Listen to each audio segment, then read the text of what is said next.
आज स्वामी विवेकानंद की जन्म जयंती पूरे देश में मनाई जा रही है। तब गुजरात के बड़ौदा शहर से ये तस्वीरें सामने आ रही है, जहां पर बड़ौदा महानगर पालिका की ओर से बदामड़ी बाग में आई पूर्ण कद की प्रतिमा जो स्वामी विवेकानंद की है, वहां पर आज श्रद्धा सुमन और पुष्पांजलि अर्पित की गई थी। इस मौके पर विधानसभा के मुख्य दंडक बालकृष्ण शुक्ला, बड़ौदा के mayor Pinky Soni, deputy mayor Chirag Barot, Sayajiganj के विधायक केवल रोकड़िया समेत विरोध पक्ष के नेता चंद्रकांत श्रीवास्तव समेत काउंसिलरों की उपस्थिति वहां पर दर्ज की गई थी। साथ ही में बड़ौदा शहर के कांग्रेस प्रमुख की भी उपस्थिति वहां पर दर्ज की गई। स्वामी विवेकानंद की जन्म जयंती के मौके पर खासतौर पर जन जन तक और युवाओं तक स्वामी विवेकानंद के विचारों को पहुंचाया जाए, इसी अभ्यर्थना के साथ पुष्पांजलि और श्रद्धा सुमन अर्पित किए गए थे।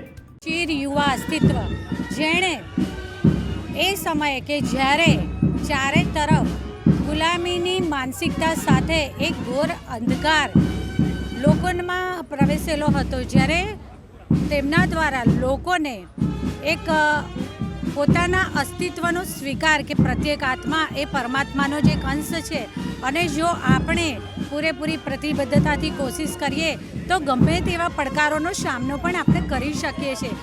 ખરા અર્થમાં કહીએ તો ભારતીય યુવાનોને પોતાની અંદર રહેલી અસીમિત શક્તિઓની ઓળખ કરાવનાર એવા સ્વામી વિવેકાનંદજી કે જેમના માટે ભારત દેશના યુવાનોને કહ્યું હતું કે ઉઠો જાગો અને ધ્યેય પ્રાપ્તિ સુધી મંડ્યા રહો, કારણ કે કોઈપણ કાર્ય જો પૂરેપૂરી પ્રતિબદ્ધતાથી આત્મવિશ્વાસ સાથે શરૂઆત કરવામાં આવે તો ચોક્કસ ધ્યેય પ્રાપ્તિ સુધી પહોંચાડે જ છે।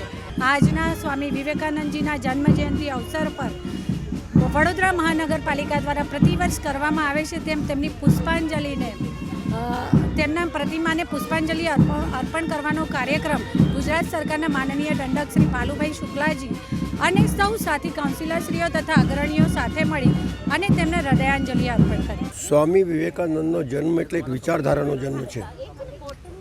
એ વિચારધારા શું? હિન્દુ ધર્મના પ્રચારની એક વિચારધારા હતી અને એ વિચારધારા પ્રગટ થઈ શિકાગોમાં જ્યારે એ હિન્દુ ધર્મનો પ્રચાર માટે ગયા અને જ્યારે પહેલો વાક્ય એમને બોલ્યો કે ભાઈઓ और बहनों, આપણો કલ્ચર બતાડ્યો કે हम लोग जब बोलना खड़े होते हैं तो भाइयों और बहनों से संबोधित करते हैं। એમને મઠ બનાવ્યા, હિન્દુ ધર્મનો પ્રચાર કર્યો અને આખી જિંદગી હિન્દુ ધર્મના પ્રચાર માટે રહ્યા। પણ હિન્દુ ધર્મ શું છે સાચી દિશામાં એમને બતાડ્યું। હિન્દુ ધર્મ એ નથી કે આપસમાં લડવું, કોઈને મારવું। હિન્દુ ધર્મ એ છે કે ગરીબથી ગરીબ માણસને પોતાની મુખ્ય ધારામાં જોડવું। એ એમનો એક મુખ્ય પ્રચાર હતો। એમના માટે કહેવાય છે કે સ્વામી વિવેકાનંદ 39 વર્ષની ઉંમરમાં એમનું મૃત્યુ થયું, પણ 39 વર્ષમાં રામકૃષ્ણ પરમહંસના શિષ્ય બનીને એમને જે પ્રચાર કર્યું છે એ સાચી દિશામાં હિન્દુ ધર્મનો પ્રચાર હતો। અને એવું કહેવાય છે કે એ હિન્દુ ધર્મના પ્રચારક જે લોકો નીકળ્યા એ એનું વિપરીત અસર લોકો પર કરવા લાગ્યા। એ એમને દુઃખની બાબત છે, પણ ખરેખર જો સ્વામી વિવેકાનંદને સમજવું હોય તો સાચી દિશામાં હિન્દુ ધર્મ શું છે એ સમજવું જરૂરી છે। એટલા જ માટે સ્વામી વિવેકાનંદને આજે પણ લોકો માને છે અને માનતા રહેશે। हमसे जुड़े रहने के लिए हमारे YouTube चैनल को सब्सक्राइब करें और नई वीडियो की नोटिफिकेशन के लिए बेल आइकॉन को दबाएं।